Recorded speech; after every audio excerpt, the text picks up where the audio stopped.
Hello friends, मैं हूं पूजा और स्वागत है आपका अपने study channel online study hub में। आज मैं लेकर आई हूं BEd second year course 10 creating an inclusive school समावेशी विद्यालय सृजन। ठीक है, इस वीडियो को बनाने का मेरा खास मकसद यह है कि जो अभी फर्स्ट ईयर में हैं और जो सेकेंड ईयर में हैं, दोनों ही बच्चों को अभी दिक्कत हो रही है कि सेकेंड ईयर वाले लोगों को कोर्स कंप्लीट हो पाएगा या नहीं हो पाएगा। फर्स्ट ईयर वालों को एग्ज़ाम नहीं हुआ है, उनको फिर ट्रेनिंग के बीच में समय चला जाता है, तो जिससे सेकेंड ईयर की जो सिलेबस है वो पूरी तरह से कवर नहीं हो पाती। इनफैक्ट सेकेंड ईयर का पूरा टॉपिक बुक्स वगैरह में भी नहीं मिलता है, थोड़ा मुश्किल होता है। इसलिए हम सेकेंड वीडियो बना रहे हैं जो आप लोग के लिए हेल्पफुल हो। तो चलिए हम लोग आज का टॉपिक शुरू करते हैं। समावेशी शिक्षा। समावेशी शिक्षा में क्या मीनिंग क्या है, उसकी डेफिनेशन क्या है, उसकी स्कोप क्या है, स्कोप यानी उद्देश्य क्या है, और एक और टॉपिक होगा जिसमें उसकी कॉन्सेप्ट क्या है, अवधारणा क्या है। ठीक है, तो आज हम लोग चलिए देखते हैं सबसे पहले समावेशी शिक्षा की अवधारणा की ओर। समावेशी शिक्षा की अवधारणा। छात्र वर्ग में विविध प्रकार की विशेषताएं विषमताएं पाई जाती है। हम लोग छात्र वर्ग में देखते हैं, छात्र वर्ग क्या अपने आसपास के बच्चे में भी देखेंगे तो हम लोग देखेंगे कि प्रत्येक बच्चे एक तरह के नहीं होते। तो विद्यालय में अलग अलग जगह से अनेक प्रकार के बच्चे एक जगह एकत्रित होते हैं, एक जगह ग्रुप में आते हैं, इसलिए हम लोग अच्छे से उनको पहचान पाते हैं, जान पाते हैं कि सारे बच्चे सामान्य नहीं होते हैं। हर बच्चे को अलग अलग तरह की कुछ कुछ समस्याएं होते हैं, किनको अक्षर पहचानने में, किन्हीं को शारीरिक रूप से, किन्हीं को मानसिक रूप से, किन्हीं की घर की आर्थिक स्थिति सही नहीं होती, और किन्हीं को सामाजिक तथा लैंगिक दृष्टिकोण से उनमें समस्याएं उत्पन्न होती हैं या उनमें विभिन्नताएं पाई जाती हैं। इन विषमताओं को सामान्य बनाने के लिए तथा इन विषमताओं को सामान्य बनाने के साथ साथ तथा समाप्त करने के लिए समावेशी शिक्षा का पूर्ण योगदान या पर्याप्त योगदान होता है। क्या होता है कि इन कारणों से क्या होता है कि इन बालकों को समावेशी शिक्षा में रहने से क्या होता है कि इन लोगों को सामान्य बालकों के साथ शिक्षा दी जाती है, और जब सामान्य बालकों से शिक्षा दी जाती है तो इनका जो क्या सामान्य बच्चों को देख देख के इनके अंदर की जो विशिष्टताएं हैं, जो बच्चों में कमी है किसी चीज़ की, उनको वो सुधार करने की कोशिश करते हैं, और कोई कोई तो पूरी तरह से सुधार भी कर लेते हैं। यही कारण है कि समावेशी शिक्षा जो आजकल विद्यालयों में इनका पूर्ण समर्थन मिल रहा है। ठीक है, विद्यालय इस ओर अपना पूर्ण दायित्व का निर्वहन भी कर सकते हैं तथा शिक्षा के पाठ्यक्रम में प्रशिक्षित छात्रों के समावेशी शिक्षा को अध्ययन के विशेष दृष्टिकोण से रखा गया है। क्या बोला गया है कि जो प्रशिक्षु हैं, वो जो छात्र हैं, जो प्रशिक्षु यानी कि जो हम लोग अभी ट्रेनिंग लेते हैं, ठीक है, हम लोग हैं प्रशिक्षु। ठीक है, तो जो ट्रेनिंग हम लोग लेते हैं तो वो हम लोग को इसलिए रखा गया है, ट्रेनिंग के समय पे हम लोग को समावेशी शिक्षा के बारे में इसलिए पढ़ाया जाता है, ट्रेंड किया जाता है हम लोग को इस तरह के बालकों के साथ, क्योंकि हम लोग आगे जो है हम लोग की सामना समावेशी विद्यालय से हो गया और उसमें हम लोग बच्चों को अच्छे से सिखा पाएंगे, उनके मनोवैस्तिक को समझ पाएंगे, उनके साथ हमारी व्यवहार जो होगी वो संवेदनशील होगी, जिससे भावी शिक्षकों के व्यवहार में विशेष आवश्यकता वाले बच्चों के प्रति संवेदनशीलता उत्पन्न होगी। यही बात मैंने बोला अभी कि क्या होता है, जो विशेष बालक होते हैं उनके प्रति हमारे मन में संवेदनशीलता उत्पन्न होगी, और ऐसे बालकों को सामान्य बालकों के समान बनाने में अपना योगदान दे सकेंगे। ठीक है, ये बालकों के सामान्य बालक की तरह ही हम लोग उनके साथ व्यवहार करेंगे, उनको कार्य भी सामान्य बालकों की तरह ही देंगे, जिससे वो सामान्य बालकों की तरह ही धीरे धीरे होने लगेंगे और अपने आप को ऐसा महसूस भी करने लगेंगे। उनके अंदर जो विशेषताएं हैं वो धीरे धीरे खत्म होने लगेगी। जब हम लोग समावेशी शिक्षा का अर्थ, अभी तक हम लोग उसके कॉन्सेप्ट के बारे में जाने कि किन कारणों से समावेशी शिक्षा को अभी विद्यालय में डाला गया है या फिर हम लोग को ट्रेनिंग में डाला गया है, जो बीएड का कोर्स होता है उसमें डाला गया है। अब हम लोग समावेशी शिक्षा के अर्थ के बारे में जानेंगे। समावेशी शिक्षा से हमारा आशय यह है कि जिसमें सामान्य छात्र एवं अक्षम छात्र एक ही कक्षा कक्ष में एक दूसरे को सम्मिलित करके पढ़ते हैं, यानी जो सामान्य छात्र हैं और दो अक्षम छात्र हैं यानी विशिष्ट जो छात्र हैं वो एक ही कक्षा कक्ष में एक साथ पढ़ते हैं, यानी एक शिक्षक दोनों तरह के बच्चों को एक सामान्य कार्य देते हैं और जिससे दोनों बच्चे एक तरह का ही सीखते हैं। इससे उनमें किसी भी तरह का अंदर से मन में भेदभाव या किसी तरह की कमी महसूस नहीं होती। ठीक है, इससे एक और अक्षम छात्र को अपनी अक्षमता के प्रति हीन भावना का बोध नहीं होता, क्या होता है उसके उनके मन में पहले से हीन भावना उत्पन्न हुई होती है कि मैं कमज़ोर हूँ, मैं लाचार हूँ, मैं बेबस हूँ, मैं ये नहीं कर सकता, मैं वो नहीं कर सकता, मुझ में ये कमी है, बच्चे पहले सोच लेते हैं। लेकिन जब वो सामान्य बालक के साथ पढ़ते हैं और उनको सामान्य ट्रीटमेंट, उनको सामान्य व्यवहार किया जाता है उनके साथ, तो उनके अंदर जो हीन भावना होता है वो अब नहीं होता, क्योंकि वह सामान्य छात्रों के साथ शिक्षा ग्रहण करते हैं। और वहीं दूसरी ओर सामान्य छात्रों को यह बोध होता है कि उनको अक्षम छात्रों की सहायता करनी चाहिए। क्या होता है कि इससे क्या होता है कि वो सामान्य छात्रों के साथ शिक्षा ग्रहण करते हैं, इसलिए उनके मन में के अंदर जो हीन भावना होती है वो खत्म हो जाती है या फिर नहीं होती, ठीक है। और वो छात्रों के साथ, और जो सामान्य छात्र हैं उनके मन में विशिष्ट छात्रों के प्रति सहायता की भावना उत्पन्न होती है, क्योंकि साथ में रहते हैं तो सहपाठी हो जाते हैं, सहपाठी दोस्त में हो जाते हैं, और दोस्त हो जाते हैं तो उनके प्रति जब सहायता की भावना आएगी तो कोई भी विशिष्ट बालक होगा उनके प्रति भी उनके मन में सहायता की भावना आएगी, ठीक है। इसके साथ साथ इन शिक्षा व्यवस्था में अधिगमकर्ता, अभिभावक, समुदाय, शिक्षक एवं प्रशासकों को सम्मिलित किया जा सकता है। क्यों सम्मिलित करना चाहिए? सम्मिलित करना चाहिए भी। क्यों करना चाहिए? क्योंकि आज जो बच्चा हीन भावना से ग्रसित होते हैं वो उनमें बहुत ज़्यादा ये लोग अपना रोल अदा करते हैं। कैसे? जब अधिगम करता है उसमें एक अभिभावक पहले ही समझ लेते हैं कि मेरा बच्चा कमज़ोर है, वो 4 लोगों के सामने बोलने लगते हैं, बच्चों के सामने बोलने लगते हैं, जिससे बच्चों के मन में ये बात बैठने लगता है कि मैं कमज़ोर हूँ। शिक्षक भी उनको हीन दृष्टि से देखते हैं कि ये नहीं कर पाएगा, उस पर ज़्यादा मेहनत नहीं करते, ठीक है। या फिर उनको पहले ऐसा ट्रेनिंग भी नहीं दिया जाता था जिसमें विशिष्ट बालकों को शिक्षा दिया जाए। अब लेकिन ट्रेन किया जा रहा है, तो अब के जो शिक्षक होंगे वो उनको ट्रेन भी करेंगे, उनको समझेंगे भी। और समुदाय, समाज में तो ऐसे लोगों को हीन भावना से देखा ही जाता है, तो क्या होता है इन सारे लोगों को अगर इसमें हम लोग सम्मिलित करेंगे तो उन लोगों को भी विशिष्ट बालकों के प्रति उनका भी जो व्यवहार होगा वो संवेदनशील होगा, उनके प्रति भी उनका स्वभाव नम्र होगा, और नम्र होगा तो बच्चे समाज में अपने आप को कंफर्टेबल महसूस करेंगे, और कंफर्टेबल महसूस करेंगे तो वो किसी भी चीज़ को सिखाने से आराम से सीखेंगे। अब हम लोग चलते हैं समावेशी शिक्षा की परिभाषाएं तो आपको याद ही करनी होगी, यहाँ इसका कोई अर्थ नहीं है, बट मैं इन्हें इसलिए डाला क्योंकि मैं आपको एक प्रॉपर नोट्स प्रोवाइड कराना चाहती हूँ। प्रॉपर नोट्स यानी कि जब आप इसको पढ़ें तो आप एग्ज़ाम में अगर इस चीज़ को हूबहू लिखें तो आपको मार्क्स गेन करने में, स्कोर करने में आपको वो हेल्पफुल हो। एक तरह से ये प्रॉपर नोट्स ही है, ये मेरा बनाया हुआ प्रॉपर नोट्स है जो आपको एग्ज़ाम के लिए भी हेल्पफुल करेगी और पढ़ने के लिए भी हेल्प करेगी। तो चलिए हम लोग देखते हैं इसकी परिभाषाएं। प्रोफेसर एस के दुबे के अनुसार क्या है, उनके शब्दों में है समावेशी शिक्षा, यहाँ का आशय छूट गया है, थोड़ा आप लोग नोट डाउन कर लीजिएगा, यहाँ पे आशय छूट गया है, ठीक है।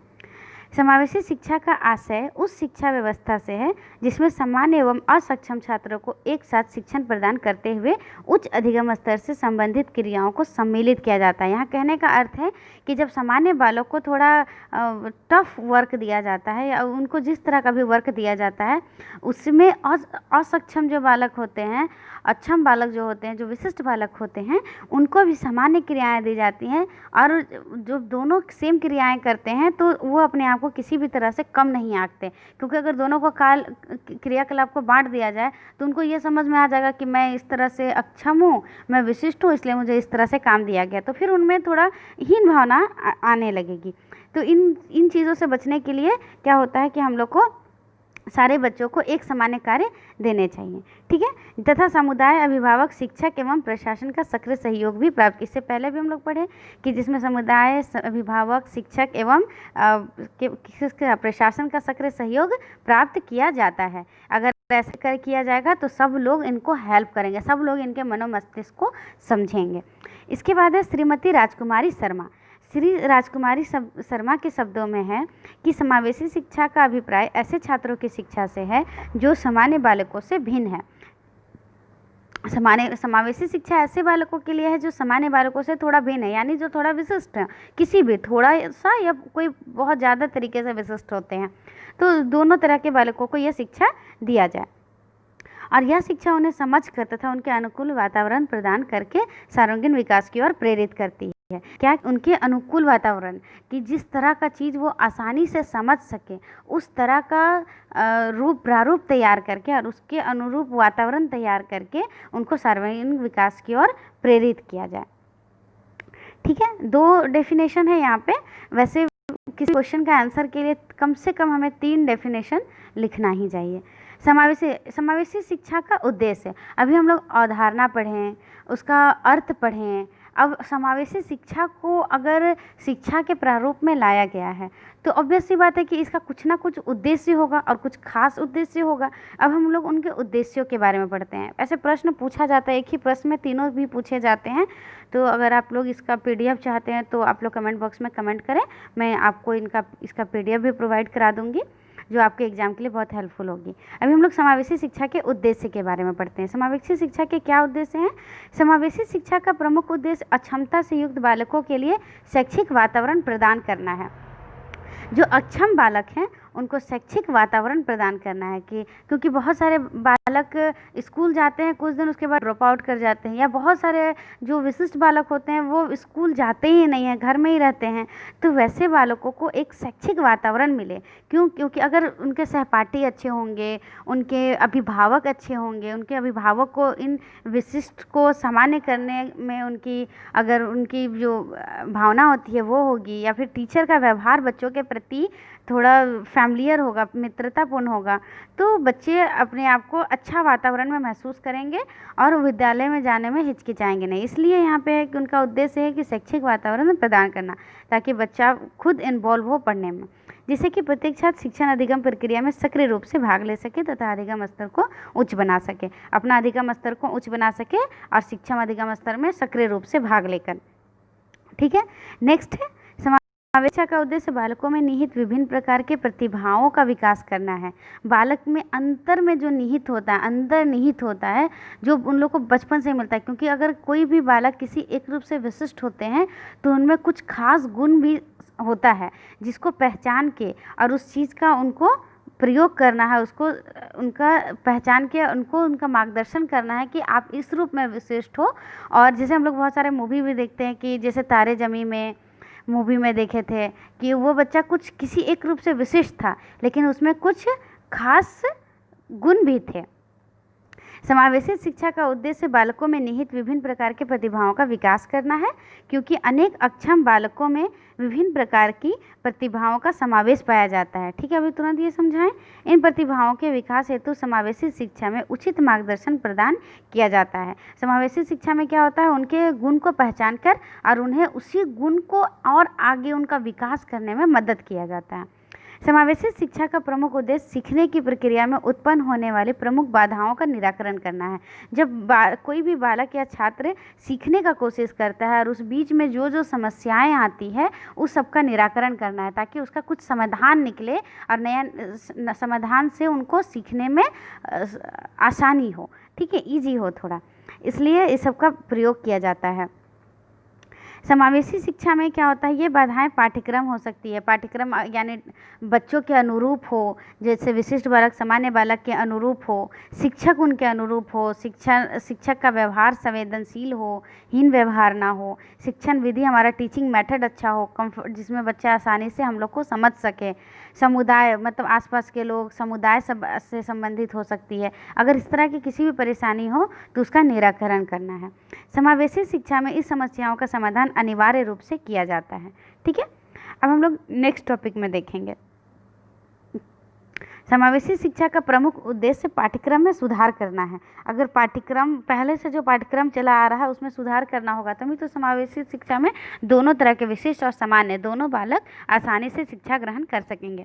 क्योंकि इसके अंतर्गत पाठ्यक्रम का निर्माण इस प्रकार किया जाता है कि पाठ्यक्रम के द्वारा सामान्य एवं अक्षमता से ग्रसित बालकों की शैक्षिक आवश्यकताएं की पूर्ति हो सके। मतलब जो भी उनको सीखने के लिए जिस चीज़ की आवश्यकता होती है, जिस टेक्निक की जिस जरिए की आवश्यकता होती है, या फिर जैसा पाठ्यक्रम की आवश्यकता होती है, उन चीज़ को वो उसका आराम से उसको प्रोवाइड किया जा सके, पूर्ति किया जा सके। इसलिए हम लोग को पाठ्यक्रम में कुछ सामान्य चेंजेस करने पड़ते हैं। मूल्यांकन प्रक्रिया में भी विशेष रूप से यह ध्यान दिया जाता है कि अक्षम छात्रों की भावनाओं को मूल्यांकन प्रक्रिया के माध्यम से किस प्रकार की ठेस ना पहुंचे। यानी अगर हम लोग पहले ही किसी का मूल्यांकन कर देते हैं, या फिर शब्द के रूप में, मौखिक रूप में हम लोग किसी का मूल्यांकन करते हैं, या फिर हम लोग किसी का जैसे ग्रेड कार्ड में जो हम लोग मूल्यांकन करते हैं, अगर ग्रेड कार्ड में मूल्यांकन करते हैं तो उसमें किसी भी कारण से हम लोग को पूरा तरह से नेगेटिव नहीं होना चाहिए। उनका पॉजिटिविटी को बताते हुए उनमें सुधार करने की बात, मतलब सकारात्मक व्यू से हम लोग को उन लोग को बोलना चाहिए, बट पूरी तरह से नेगेटिविटी उन लोग के मन में आ जाए ऐसे शब्दों का हम लोग को प्रयोग नहीं करना चाहिए। उनके मूल्यांकन में कभी भी नेगेटिविटी वर्ड्स का यूज़ नहीं करना चाहिए, नकारात्मक शब्दों का प्रयोग नहीं करना चाहिए। ठीक है, क्योंकि एक बार अक्षमता से युक्त बालक का मन शिक्षण अधिगम प्रक्रिया से हट जाता है तो उसको पुनः केंद्रित करने में कठिनाई होती है, क्योंकि जो विशिष्ट बालक होते हैं ना, वो थोड़ा हट्टी स्वभाव के होते हैं, वो लोग के मन में कंट्रोल नहीं होता, उन लोग का मन चंचल होता है, उन लोग को जो इच्छा करेगा करेगा, अगर पढ़ने का इच्छा नहीं कर रहा तो वो लोग नहीं करेंगे, आप लाख कोशिश कर लीजिए वो लोग नहीं सीखेंगे। इसलिए सबसे पहले उन लोग का मनोविश्लेषण को पढ़ के उन लोग तब उसके अकॉर्डिंग उन लोग को पढ़ाना होता है। तो इसमें इसलिए क्या होता है कि कभी भी उन लोग के हम लोग को नेगेटिविटी के साथ नहीं बोलना चाहिए, उन लोग का मूल्यांकन कभी भी नकारात्मक नहीं होना चाहिए, जिससे उन लोग का मन का क्या हो कि पढ़ने के प्रति उन लोग का जो इच्छा शक्ति है वो कभी हटना नहीं चाहिए। ठीक है, और क्योंकि उसको फिर दोबारा हम लोग को केंद्रित करने में बहुत कठिनाई होगी, फिर बालक को हम लोग को पढ़ाने में परेशानी होगी। ठीक है ना, और उनके साथ हम लोग को मित्रतापूर्ण व्यवहार करना चाहिए। समावेशी शिक्षा व्यवस्था का हम लोग का ये अंतिम पॉइंट है कि समावेशी शिक्षा व्यवस्था का प्रमुख उद्देश्य रुचिपूर्ण शिक्षण अधिगम प्रक्रिया का विकास करना है, यानी ऐसे टॉपिक, ऐसे विषय का चयन करना, ऐसे टॉपिक को उसमें शामिल करना जिसमें बालक इंटरेस्ट ले, उनको रुचि आए। अगर वो इंटरेस्ट लेंगे तो वो लोग मन से सुनेंगे, मन से करेंगे, मन से पढ़ेंगे, और जब मन से करेंगे तो वो लोग खुद ब खुद सीखने लगेंगे, हम लोग को फोर्सफुली सिखाना नहीं पड़ेगा। तो हम लोग का आज का टॉपिक यहीं समाप्त होता है। नेक्स्ट क्लास में हम लोग समावेशी शिक्षा के सिद्धांत यानी कि प्रिंसिपल ऑफ इंक्लूसिव स्कूल के साथ साथ जितने भी विभिन्न क्षेत्र में इनका समावेशन है, जैसे कि प्रबंधन के क्षेत्र में, पाठचर्या के क्षेत्र में, शिक्षण रणनीतियों के क्षेत्र में, ठीक है, सामुदायिक संसाधनों के क्षेत्र में, जितने भी क्षेत्र में इनका समावेशन है, इसके बारे में हम लोग नेक्स्ट क्लास में पढ़ेंगे। और आप लोग से ऐसा उम्मीद है कि आप लोग अभी तक सिलेबस देख चुके होंगे, और